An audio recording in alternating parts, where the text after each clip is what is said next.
अब यहां पर आपके समक्ष सूर्य सिद्धांत के पाताधिकार से श्लोक संख्या 3 से प्रारंभ करके विषय को आगे बढ़ाएंगे। श्लोक संख्या 3 में पातों का स्वरूप और उनके स्वभाव में को बताते हुए शास्त्रकार ने बताया है कि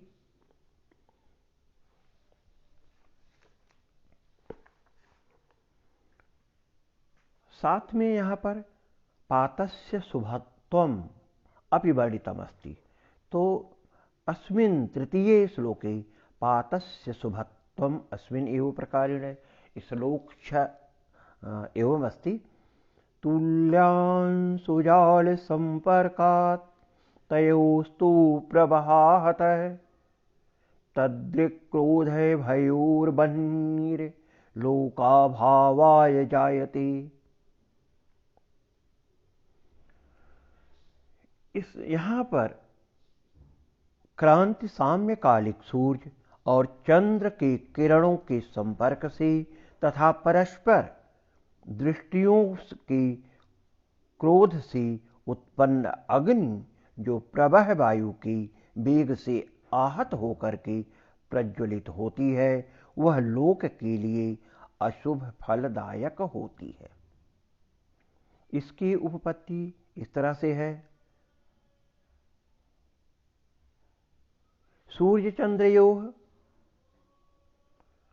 क्रांति साम्यकालिकयोः तुल्यांशुजाल संपर्कात् समकिरणानां जालम समूहस्तयोः अन्योन्याभिमुखयोः संपर्कात् एकीभावापन्नत्वात् तद्दृक्क्रोध भवः सूर्यचंद्रयोः अन्योन्याभिमुखयोः दृक्क्रोधो बिंबकेन्द्रयोः दृगरूपयोः क्रोधः परस्पराभिमुखेन दीप्याधिक्यम तदुत्पन्नो अग्निः प्रवहाहतः प्रज्वलितः। लोकाभावाय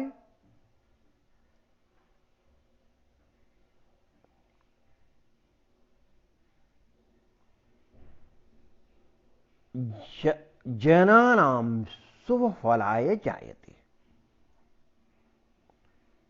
यह संसार के प्राणियों को अशुभ फल देने वाला पात कहा गया है। दोनों यहां पर व्यतिपात वैधृति योग के बारे में फिर शास्त्रकार ने अग्रिम श्लोक में जैसा लिखा है, विनाशयति पातोऽस्मिन् लोकानामासकृदध्यतः व्यतिपातः प्रसिद्धोऽयं संज्ञाभेदेन वैधृतः।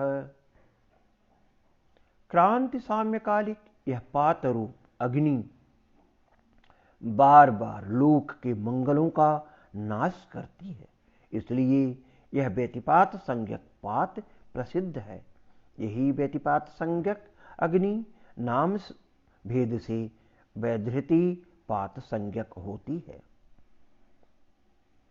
पातों का स्वरूप बताते हुए शास्त्रकार ने लिखा है, सकृष्णो दारुण वपुर्लोहिताक्षो महोदरः सर्वानिष्टकरो रौद्रो भूयो भूयः प्रजायते।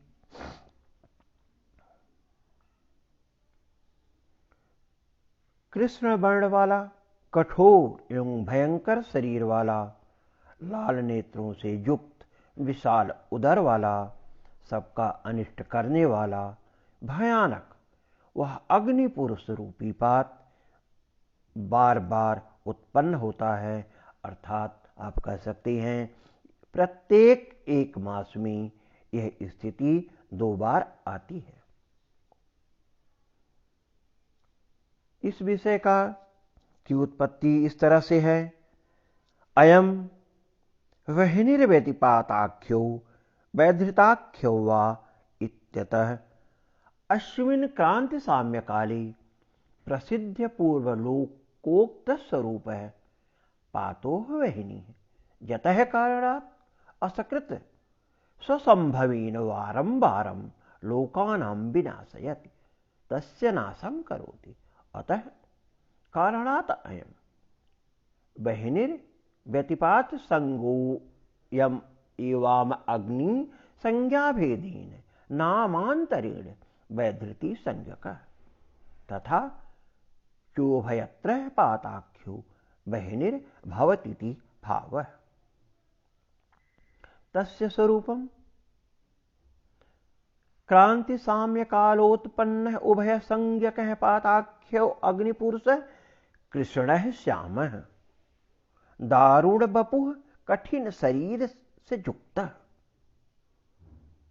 आरक्त नेत्रः पृथूदरः अतएव सर्वानिष्टकरः सर्वलोकानां अशुभकारकः रौद्रः क्षयकारकश्च भूयो बारंबारं प्रजायते प्रत्येकं क्रांति साम्यकाले उत्पन्नो भवतीत्यर्थः। अब यहां पर आपके समक्ष तीसरे, चौथे और पांचवें श्लोक का विवेचन प्रस्तुत किया गया। इस विषय में जैसा कि शास्त्रकार ने बताया है और आप भी जानते हैं, यद्यपि चंद्रे स्वयं तेजो नास्ति सूर्य किरण संयोगादेव चंद्रो द्युतिमानः भवति अपित तयोर ऊर्ध्वाधो रूपेण कक्षयोर महदंतर मततुल्यांशु जल संपर्का संभव है परंच संहितादिषु रवीन्द्र क्रांति साम्यास्या शुभजनकत्वादित्य कल्पनापि संगच्छत।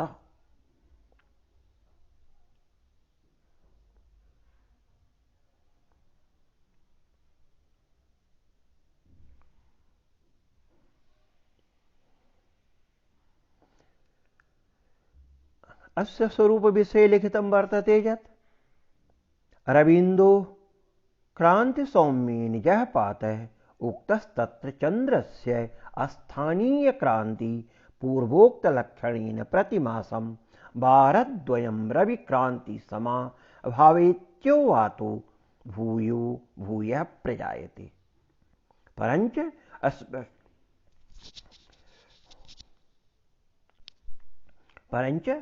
अस्पष्टा क्रांति रवि क्रांति समा नियमतो न भवति तत्र चंद्रसरस्य निमित्वात् अतः अस्फुट क्रांति साम्येन जः अस्फुटपातः सो नियत समयः इति। जैसा कि अभी आपको दोनों पातों के स्वरूप, उनके स्वभाव तथा समाज पर पड़ने वाले फलों की चर्चा की गई है, पुनः उसी विषय को पुनरावृत्ति करते हुए क्रांति साम्यकालिक सूर्य और चंद्रमा की समान किरणों के मिलने से और उनकी दृष्ट रूपी क्रोध से उत्पन्न अग्नि प्रवह वायु से प्रज्वलित होकर संसार के लिए अशुभ फल उत्पन्न करती है। जब सूर्य और चंद्रमा की क्रांतियां समान होती हैं तब यह पात संसार को बार बार नष्ट करता है। इसे व्यतिपात और वैधृति के नाम से जाना जाता है। यह पात यदि रंगों की दृष्टि से बताया जाए तो श्याम वर्ण का अर्थात काला होता है, इसका शरीर कठिन होता है, इसके नेत्र लाल होते हैं और इसका उदर बहुत बड़ा होता है। सब कुछ मिलाकर के यह बहुत अशुभ करने वाला और भयंकर होता है तथा बार बार उत्पन्न होता है, अर्थात प्रत्येक मास में इसकी स्थिति 2 बार अवश्य ही आती है।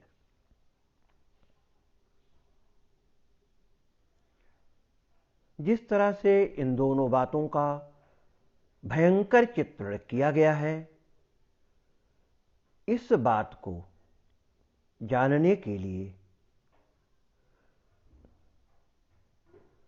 जिस तरह से कि बताया जाता है, व्यतिपात और वैधृति नाम के योग भी होते हैं। जब हम योगों की मुख्यतः 27 योगों की चर्चा करते हैं तो उनमें व्यतिपात और वैधृति नाम के योगों की संज्ञा भी वहां पर आती है। व्यतिपात नामक योग का संबंध व्यतिपात नामक पात से यहां पर नहीं मिला सकते, परंतु यदि विचार किया जाए तो ऐसा देखा जाता है कि वैधृति योग का संबंध अवश्य ही कहीं न कहीं इससे पूर्व में रहा होगा, जब बसंत संपात अश्वनी नक्षत्र आदि के स्थान में था। कहने का तात्पर्य है, जो 27 योग हैं उनमें जो व्यतिपात और वैधृति योग आते हैं वह यहाँ पर संभवतः विचारणीय नहीं है, लेकिन व्यतिपात को यदि छोड़ दिया जाए तो वैधृति का संबंध कहीं न कहीं संभवतः मिल सकता है। ऐसा भी हम विचार के समय देख सकते हैं, परंतु यह स्थितियां विचारणीय है कि स्थिति कब और कैसे होती है। यहां पर अब आपके समक्ष अगला श्लोक है कि सूर्य और चंद्रमा की क्रांति कब निश्चय करनी चाहिए। तो सूर्य और चंद्रमा की क्रांति को निश्चय करने के काल के बारे में बताते हुए शास्त्रकार ने जैसा लिखा है,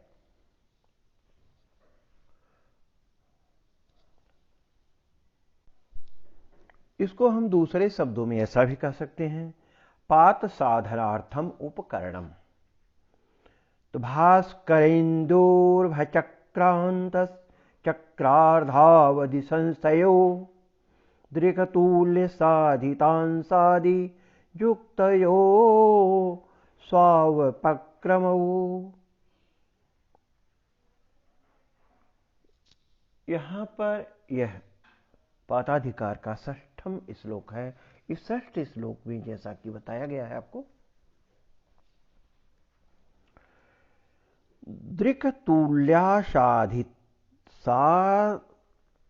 साधितांसादियुक्तयोः, अर्थात दृक्तुल्येन विधिना स्फुटम दृक्तुल्यता गच्छेदयने विशुद्वये इत्यादिनां साधिता ये अंशास।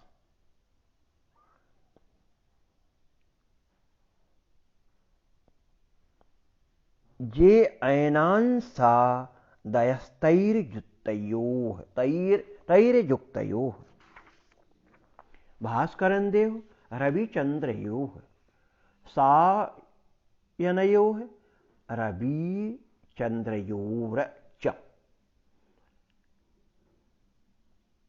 भचक्रांतस्थयोः चक्रार्धा वधिस्थित चक्रार्धाव संस्थयोर्वा शौ अपक्रमौ साध्यौ रविन्दु शायनौ कृत्वा तदा तयोर्योगो 12 राशि समः 6 राशि समूह भवेत् ताद तयोर गोलयुक्त्या पृथक पृथक क्रांति साध्येति।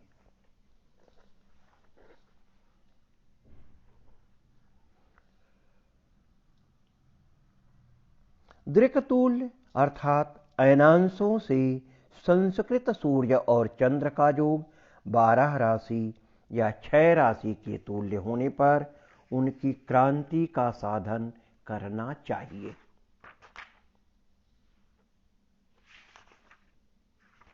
अर्थात सायन सूर्य द्वारा क्रांति तथा सायन चंद्रमा द्वारा शर संस्कृत स्पष्ट क्रांति का साधन किया जाता है।